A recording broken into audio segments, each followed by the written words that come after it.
Hello everyone, this is Ether Dragon, and welcome back to another episode of Fire Emblem Heroes. So, yeah, like I said, currently have a sore throat, so commentary's a little yikes. But, I mean, for the most part, this is quite the awkward season. This is basically an example of why the try-hard strategy, where you use as little ether as possible every day, works pretty well defensively. It's mainly because you have a higher chance of getting matched up against folks who don't quite either have the resources to pull off very strong ether raids offense strategies, or they just don't know what they're doing. So this season is definitely Dirt Fest, I gotta say. Okay setup so far. A little inefficient in my opinion for what they're going for. But, I mean, it still works.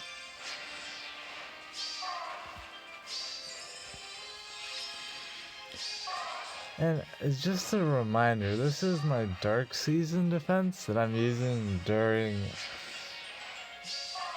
Astra Anima season. Like, it doesn't really make any sense. There's no reason for these two Sotuses to be here, realistically speaking. They leave their units like this, which is a terrible mistake, as we all know by now, but I mean, if it works, it works. So here we have self-trolling just by existing, but at the end of the day, it seems like they didn't want to go in, and so now they're essentially going to pay a bit for it. So they drop Kate in there, and they activate the bolt trap, and now everyone is ready to lose to Salof's Vantage Ignis, so they're basically guaranteed to drop another unit if they don't have any Vantage units themselves. So they just decide to ladder there. Perfectly reasonable, I guess. It's the beginning of the season, so don't expect too much there. But here we have someone who's not even using a seal on Naga. Yikes. I definitely do take advantage of skill sets and the raiding parties. I don't even know what you call it, tab? I'll show afterwards, I guess, why not? But yeah, every time before I go into ether raids, I use my skill sets to make sure that I'm using the right team and the right skills and whatnot. So here they just go straight in, and then they just leave all their units, their main units, under Panic Manor besides Bjorn, I guess. So that's a thing. Seliph gets a free kill there, Sonya gets a kill, Ground Order synergy, but of course Sothis isn't going to be killing there. Pretty normal stuff. And here they're just gonna go for the kill on Sonya. Pretty logical, of course, but it's not the end of the matter. You get a heal there, so a little derpy from the AI, not being able to make any space, but it works out for them. And now they have Brave Ike versus Seliph. Seems okay, but now Legendary Azura is open, I guess. So we get two shots there. And at this point, it's like Seliph has Ignis, and they still have Sylvia to murder. It's not looking too great for them, so looks like they just ladder there as well. And the trolling continues. This person definitely liked seeing the offense structure kept going up to 6 because I imagine they got absolutely steamrolled by Cavline here. Maybe they could double bit with these two, but I kind of don't really count on that. And of course, like all things, you gotta panic play your unit so they can perform to their optimal potential, Kappa.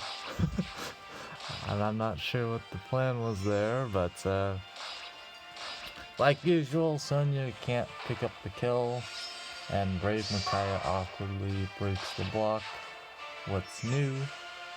So now they're going to attack Seliph, and hello Noe, welcome back to another episode of Panic Minute. And of course Seliph has no HP, so Noe gets no healing from that. So we get free kills. Yeah, at this point it's basically a rip for them. They have no source of healing, and there's nothing they can really do here.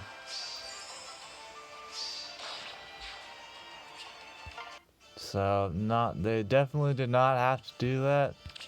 Could have ended much differently, I think, if they played it properly, but they didn't, so Ripperino. This person also appreciates having I don't know what the point of having so many structures is.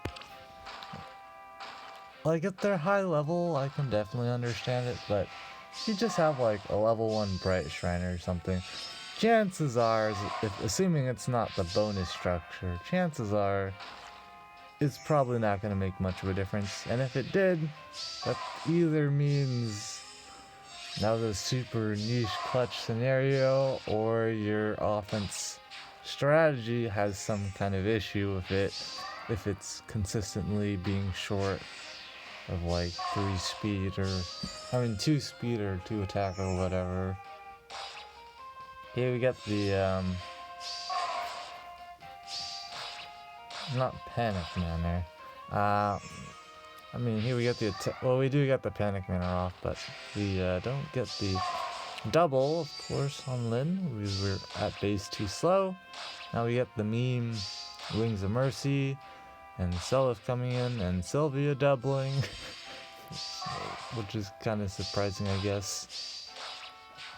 Sylvia doing a little bit there, but unfortunately Naga's going to be able to double Sylvia, so rip us. Sonya actually picks up the kill there, and we pick up the kill, and now it's basically over.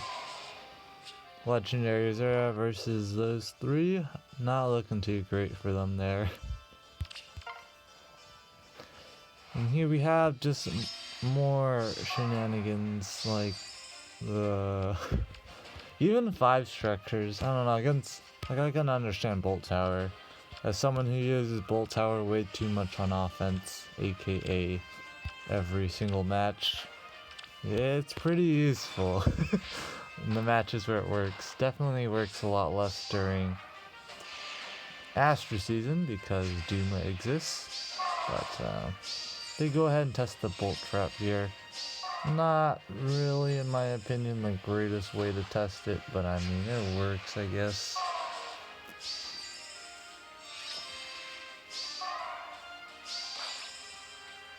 And here they get the chip damage, so they go in for the attack.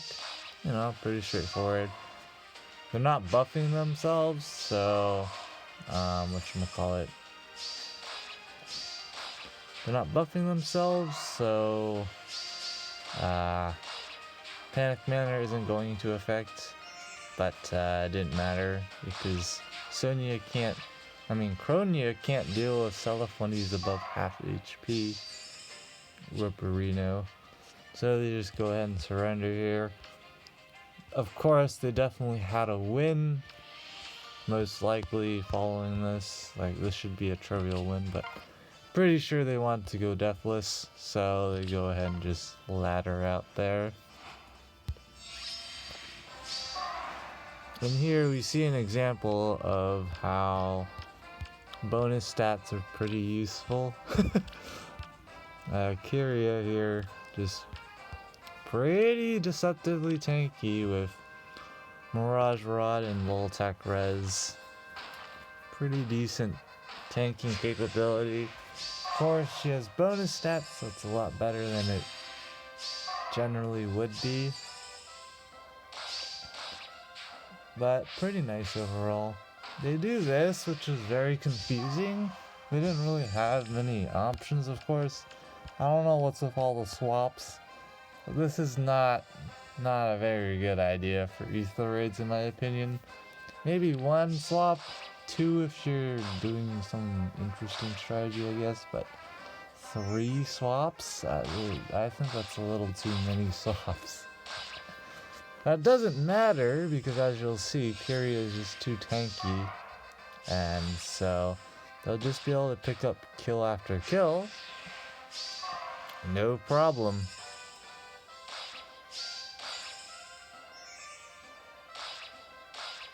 As you can see, we're just chucking zeros everywhere, and at this point, it's pretty easy clean.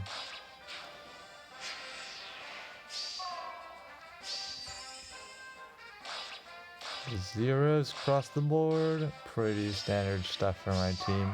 But yeah, when you're debuffing by 9 attack, it's pretty solid.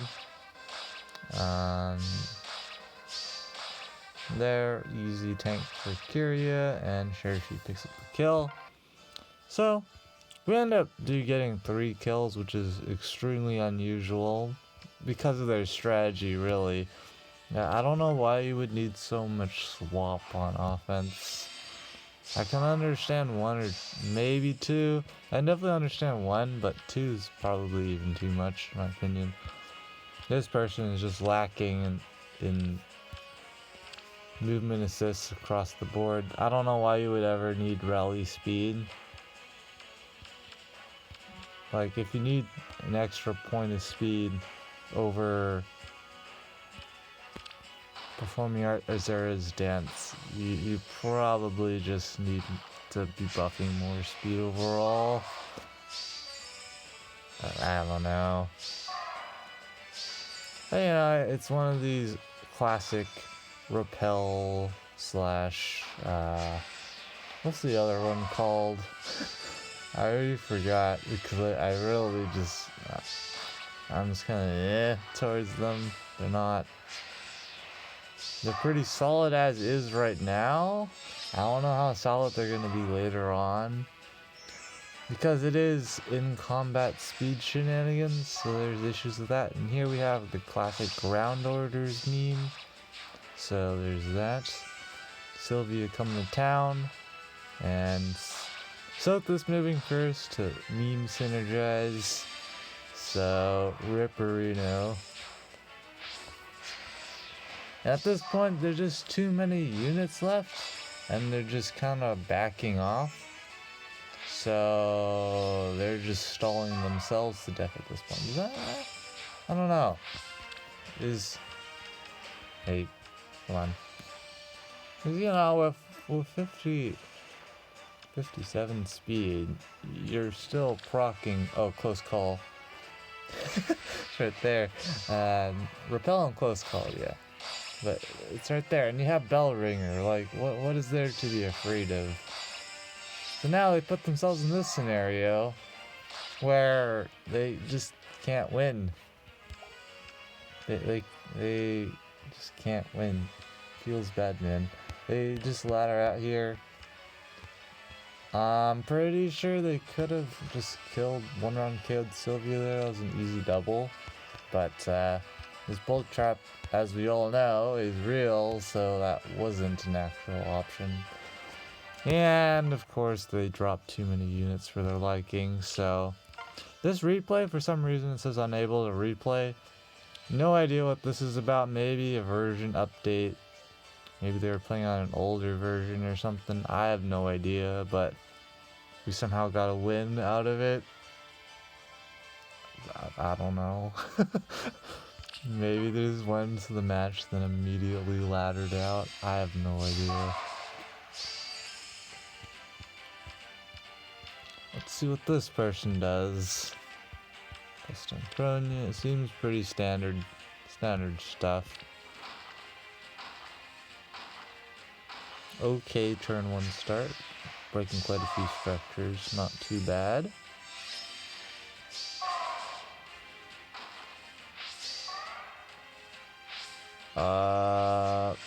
What? First off, why would you bait like this? And second off, why would you repo or swap or whatever Odin in to get debuffed by Panic Manor? I don't know about you, but probably not a good idea.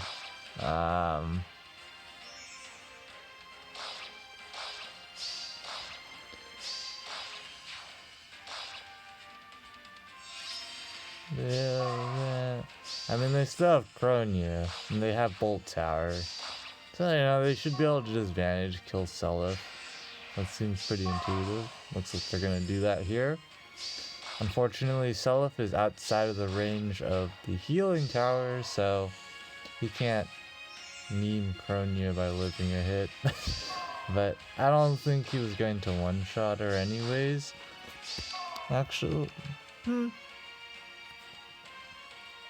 Actually, he probably could have. Maybe not. I don't know. He would have been in Brazen range with Ignis. No, I don't think so. I think he was gonna be. I don't know. I'm too lazy to calculate it right now. But yeah, at this point, it should be just a win for them. But again, somehow we get. Well, not somehow, but I don't think they ever had to go about it this way. Baiting with Odin like that just did not seem like the play. But at the end of the day, we got this success, so that didn't affect our lift loss at all. It was just this match here that, I don't know, this season was quite the weird one. Minus 20 so far. I kind of just hope that it's minus 100 overall, so it doesn't make my defense actually look like it's good, because it really isn't. The dark defense during Astra Anima season, that should already give you an indication of what the heck's going on.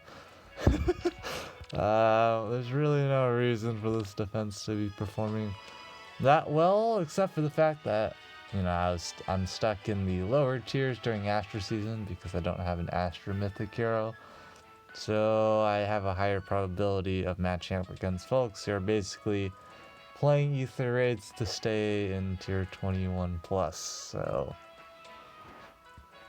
Allegiance battles here might be a top 1k, maybe not. Arena just had to fish a little bit to get enough score, but should be staying in quite comfortably there because it was water season. I was literally using Atsuki with this. Super unoptimized for arena points, but this team was still scoring 734 to 748 because, well, water blessings. So that's pretty nice for us. And Arena Assault, I finally did manage to get a slightly better run. I don't know if this is top 1k. Seems a little low, but it is water and wind season. Definitely on the lower end on overall average scoring on defenses. So it might hold up. If not, I can re-roll, but it's been pretty painful. I've done way too many runs so far, or part of runs, I guess, partial runs. Because holy cow, the matchmaker likes giving me minerals because, well, that's how things are. But like I promised, this is there's stuff like even for Mjolnir Strike if you're interested in that stuff.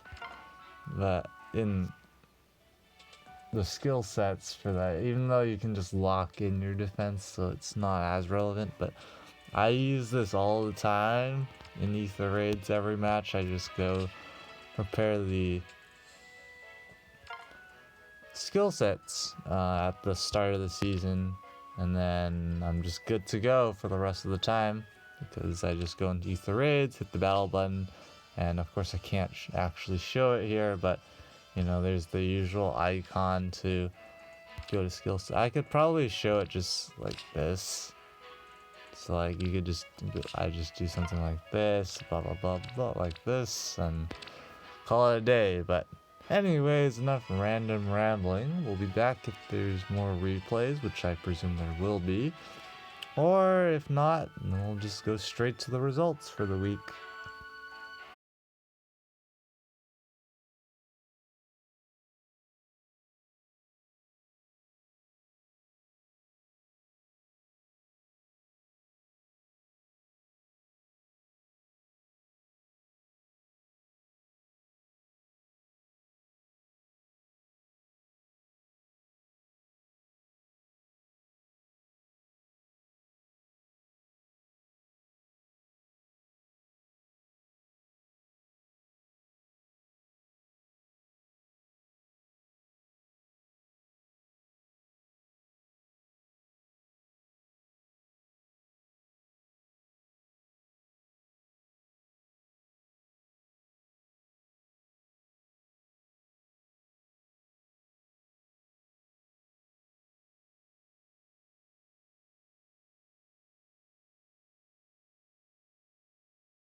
Alrighty, here we go again for the usual shenanigans. I forgot to mention earlier in the video that the reason why my lift was as low as it was, even though I had a pretty good defense season, was simply because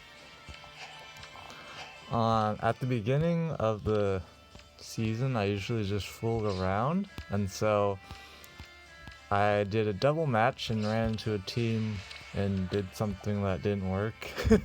So we just got completely steamrolled. So I had minus 200 on offense this week, but other than that, pretty straightforward offense week. I think if I was actually trying, I wouldn't have lost that match completely. Might have had to drop some units, but yeah.